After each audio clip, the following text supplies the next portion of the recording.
building, y'all. They blocked me off, but couldn't hold me down. Every chance that I got, still made a sound. They won't stop me, trying to stop the truth. It won't happen because the team is clapping. Every step they take, still take two. You better stop playing before he. She knows it's back in the building, y'all. She knows it's back in the building, y'all. They blocked me off. She knows it's back in the building, y'all. They blocked me off. She knows it's back in the building, y'all. She knows it's back in the building, y'all. They blocked me off, but couldn't hold me down. Every chance that I got. She knows it's back in the building, y'all. Gang stalking is real. 6 levels of rooms. That's real too. Control over your entire life without help from anyone. Not a higher overseer, nobody of an authority figure. They have control over everything. And everything they do is intentional. From who, what, where, and why. And to top it off, anything you do business-wise, including a YouTuber, your content is not your own. You are told what to say, when to say it, and how to say it. And how many times to do it and say it. See, I was pursuing a singing career back in the 80s and 90s and the middle of the 2000s.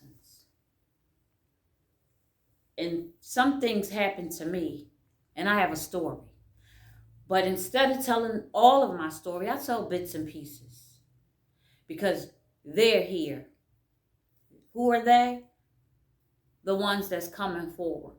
They're basically telling everything that I know.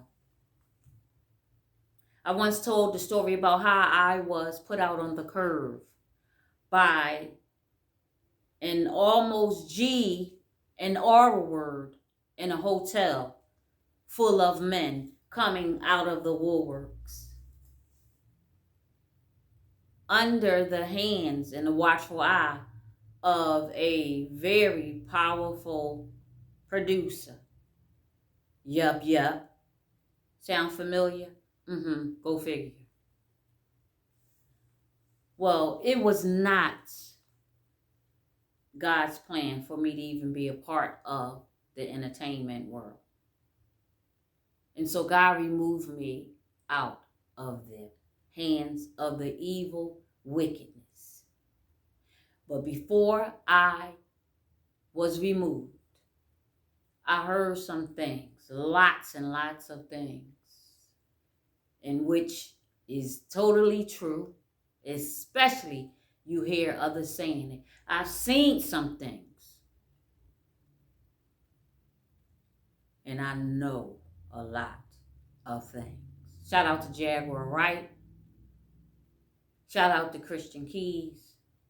Shout out to everyone that's coming forward, that's braving the wickedness.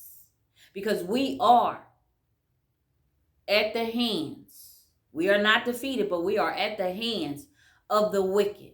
And they're fighting principalities. They're fighting us good. They're bad.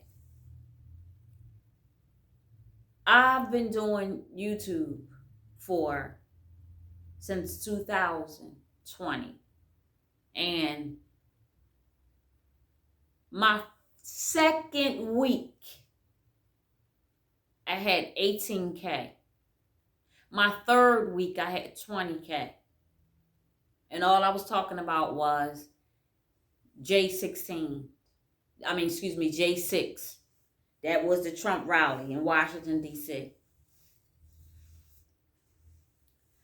I want to share something with you. Hold on a minute. I need you to do 3 things. Number 1, I need you to hear me. Most people listening, but they don't hear you. I need you to hear me. Number 2, I need you to understand. Because when you hear something, the Bible says get understanding with that hearing, which is the wisdom. I need you to understand it. And 3, I need you to believe. I need you to believe it. Let's carry on. The industry. See, the industry is evil. They're dangerous. They're violent. They're secretive. They're predators. There's never anything good coming from them. It may look that way, but you are purposely targeted. I don't care who you are, especially content creators, because they moved on from actors. When they seen that everybody was biting on YouTube and everybody was making a YouTube channel, they realized, hey, we can catch more of them, get more of them, persuade more of them, traffic more of them. You need to understand, you were purposely targeted. You didn't do 185K on your YouTube channel. They did. Nor did you do 2 million in 3 months. They did. When I had 18K in 2 weeks, I knew immediately there's no way. That's like a village. There's no way. Nobody knew who I was and watched and subscribed. No. What we need to do is realize. That's right. We need to realize you all were targeted. And I need you to watch what's coming up next. This is part 1. Stay tuned for part 2. But I need you to understand this. Here is the reason why I am not monetized. Oh, but they tried. And you'll hear this young man basically tell my story. And in my opinion, once you get finished watching this young man, in my opinion,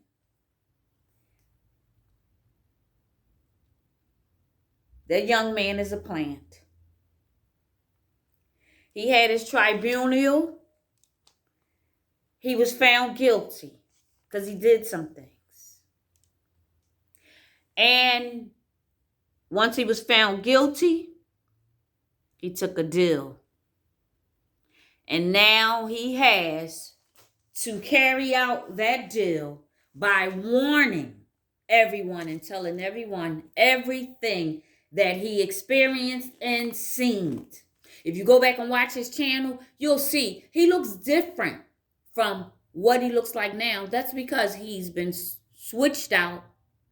And once you have your tribunal, which is military court, you go to Gitmo, Guantanamo Bay.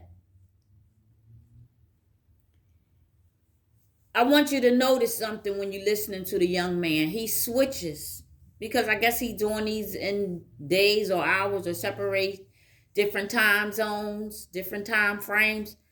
But he's definitely going to make sure that that purple represents them. They let you know, you'll see it on the news when somebody is unalived. And it's a content creator's mother passing. You'll see purple. That's letting you know that's them. They unalive that person. But I don't want to say too much.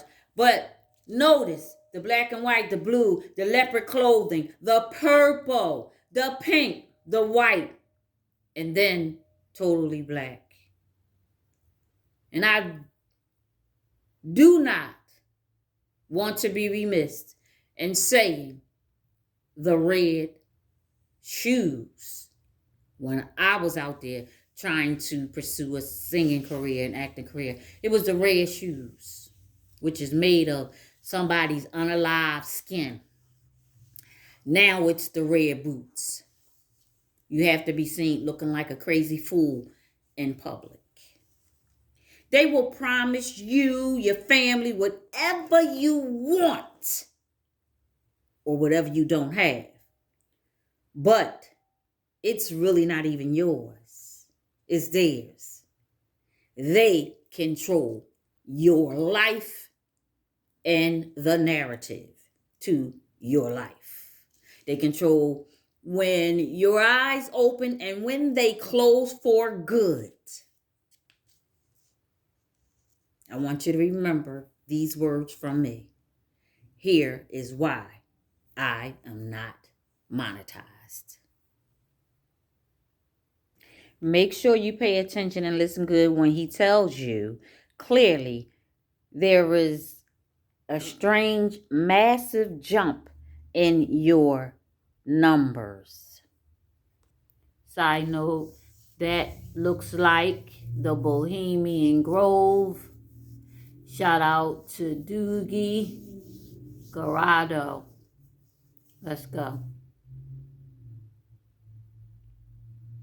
Is the reason I stopped making content for 5 years. You guys remember when all those Vine stars and skit Instagrammers moved to LA in like 2015-ish? So I wasn't a huge creator at the time, but I was there and around it all as all of that stuff was happening. I moved from Chicago to LA 3 weeks after high school with like $2,000 in my pocket that I saved up working at Steak and Shake with this other aspiring creator named David. I was much more into editing and being behind the camera at that time, and he was much more into Vine and vlogs and being on camera. That time of our lives was absolutely crazy. Everybody was broke, posting anything we could onto YouTube to get some attention. I happened to get a spot at the now notorious 1600 Vine Apartments, and David got a spot a little bit closer to USC. Everyone was collaborating with everyone, and it was the era of clickbait YouTube. And to be honest, it was extremely fun for the first few months, until Hollywood started to notice that influencers were the next big thing, and that the landscape of the industry was changing. And we started to get invited to more exclusive parties and events, where it seemed as if old Hollywood was almost grooming new Hollywood. And there was rumors of this one gathering that was happening on a monthly basis, where it seemed like anybody that got invited saw a massive jump in their numbers, secured huge brand deals right after attending. But apparently this gathering worked on a buddy system. Someone had to vouch,